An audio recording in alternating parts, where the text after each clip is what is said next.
మీరెక్కడైతే tent వేసిరో ఇప్పుడు ఇది plot registration. మీరు తెలుగు చదువుతారు కదా? తెలుగు చదువుతాను, అన్ని చదువుతాను. చెప్పండి. మీరు చెప్పాల్సిన మాట ఎక్కువ మాట్లాడకుండా చెప్పాల్సిన అర్థమైందా? ఏం పేరండి మీ పేరు? మీరు అడ్వకేట్ అయితే కనుక first learn how to speak. Okay, first learn how to speak. ఎక్కువ ఓవర్ యాక్షన్ చేశారనుకోండి, డోంట్ ఓవర్ యాక్ట్. మీరు చెప్పాల్సిన పద్ధతి, మీరు చెప్పాలనుకుంది చెప్పండి. ప్లీజ్ మీరు చెప్పాలనుకుని చెప్పండి, కానీ ఓవర్ యాక్ట్ ఎక్కువ చేశారనుకోండి, it will unnecessarily invite something else.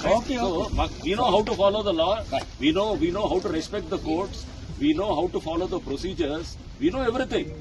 అంతేగాని మీరు తెలుగు చదువుతారా, ఇంగ్లీష్ చదువుతారా, don't over act. Okay, please don't over act. మీరేమన్నా మీ దగ్గర ఇక్కడ ఏమన్నా ఓవర్ యాక్షన్ చేయొచ్చామో కానీ don't over act before us.